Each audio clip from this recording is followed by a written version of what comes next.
ミルトンチャンネルです。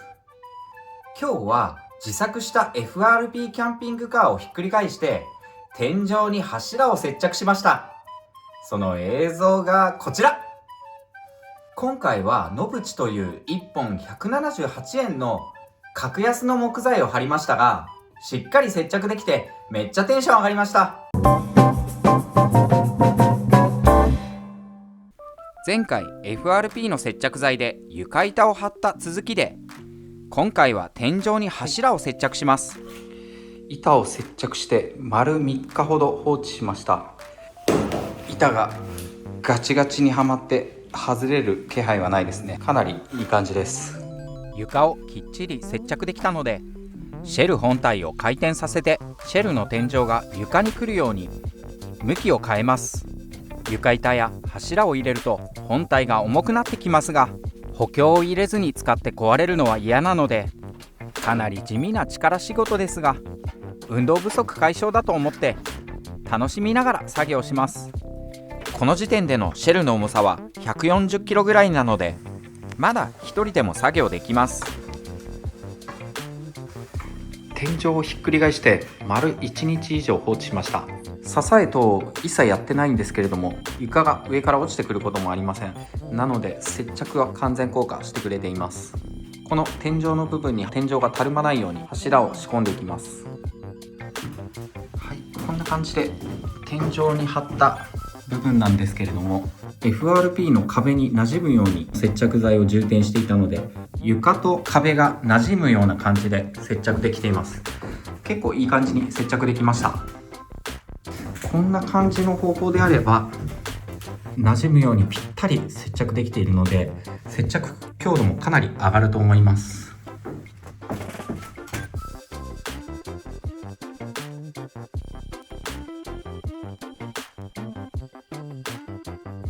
この角材をカットしていきます。ホームセンターで買ってきた角材が 3980mm ですごく長すぎるので、これを丸ノコでカットします。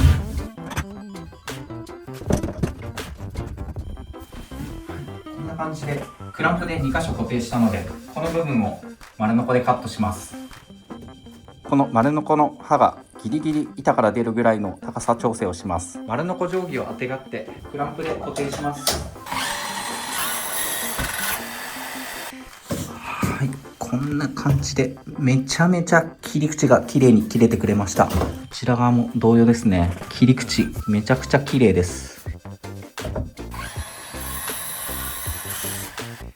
この廃校機の丸ノコ、私のような初心者が使うにはキックバック防止機能がついていて安全性も高いので、購入して本当に良かったです。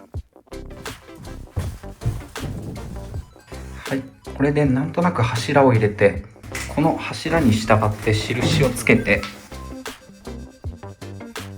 この余分な長い部分はカットします。そしてここの隙間が空いている部分なんですけれども、これもこの板のここの側面の部分をここの FRP の曲面にぴったり合うように、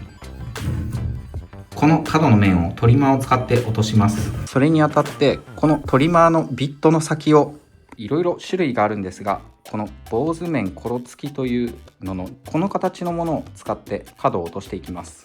ビットの交換は付属の2本のレンチで行います。ビットの交換をするだけでいろんな形状に面取りできるので簡単で便利です。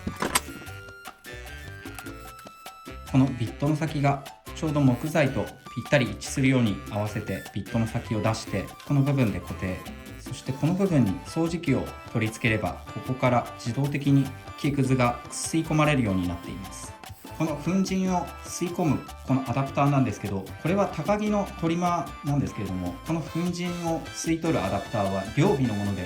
別の会社のものなんですけども、ぴったりネジ穴が合うのでそのまま使うことができます。これ格安なのにすごい便利です。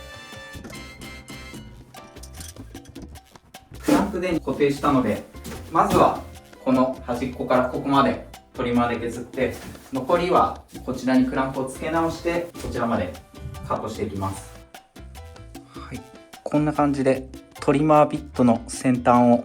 この部分に合わせてセッティングしたので、これでカットしていきます。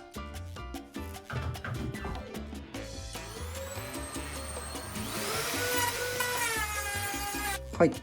こんな感じですごくつるっとした状態で角を落とすことができます。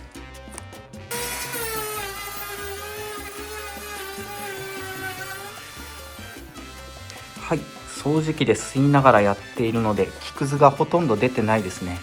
下をチェックしてみても、ほとんど木くずが落ちないぐらいの感じでトリミングをすることができました。このトリマーのアダプターもすごくいいですね。個人的には買ってかなり良かったものの一つです。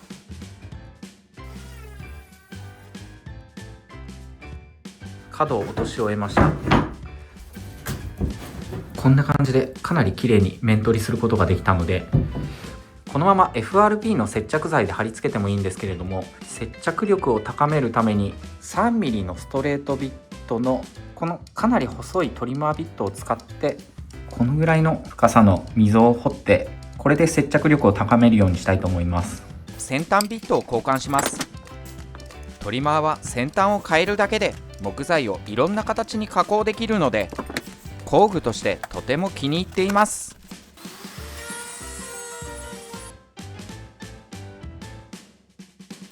溝を切った後はこのようにおがくずがこの溝に残ってしまうので、小さい差し金を使って溝を掃除しながら掃除機で吸い取っていきます。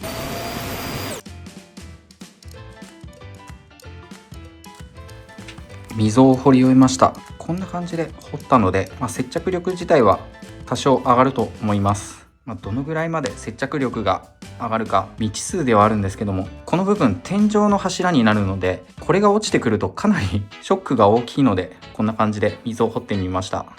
この柱なんですけれども、後ろに通す部分の FRP シェルの背面の部分のバツ印がついたところも面を取った方が良さそうなので、この横の部分と同様に面取りします。面取りした柱を仮置きしてみたんですけれども、実はこのようにこちら側をぴったりの位置に置いたんですけれども、こちらがすごく隙間が空いてしまいます。でこれをこの位置をほんの少し動かしてしまうと、こちらがもう指2本分ぐらい隙間が空いてしまいます。なので結構めんどくさいんですけれども、柱をこのようにして止めたら、向こう隙間空いてるんですけども、この状態で一旦横のこの部分に柱を仮置きして、この部分の長さを測って板を1本カットします。そしてこちら側はこのように隙間が空いているので、もう一度このようにぴったり寄せて、それでこの長さを測って板をこの長さでカットしてから、上から柱を入れて FRP に通す柱の歪みも直しながら仮固定していきます。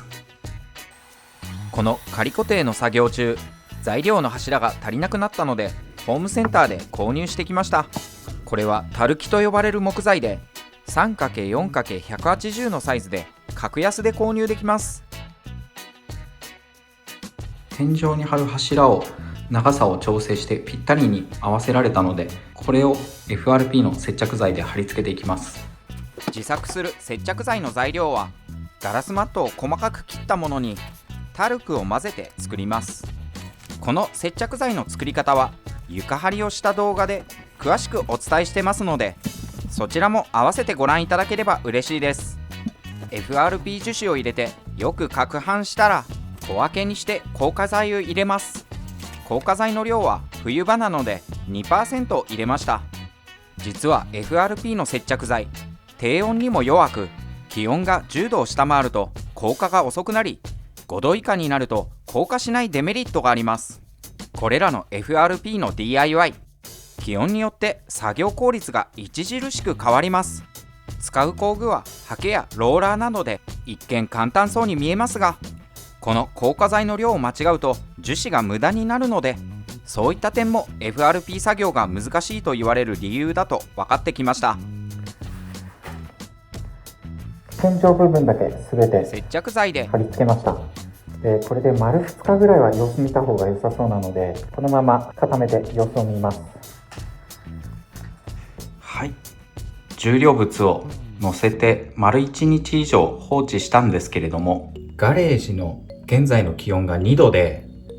丸1日以上置いて放置したにもかかわらず FRP の接着剤がなんとなく固まっていないというか、固まりきっていない感じがします。これおそらくもう数日置かないと完全硬化してくれないと思うので、もう数日待ちたいと思います。夏場は FRP が早く固まりすぎてうまく接膠できなかったんですが、冬場は FRP の接着剤がかなり時間をかけないとうまく固まってくれないので、待ち時間が長くてなかなか施工に時間がかかります。この後本業の仕事で福岡に行っていたので、 FRP の硬化具合を確認できたのは5日後になりますが、天井に張った柱や床板は全てガチガチに接着できていました。で、今後なんですけれども、この横の柱の部分も同じように転がせて柱の部分を接着して FRP シェルと完全に馴染むように作っていこうと思っています。今回は冬の寒さで FRP がなかなか接着できず、あまり作業が進みませんでしたが、ど素人なりに安全で使いやすいキャンピングカーを自作してますので、もしこの動画を気に入っていただけたらチャンネル登録や高評価で応援していただけると嬉しいです。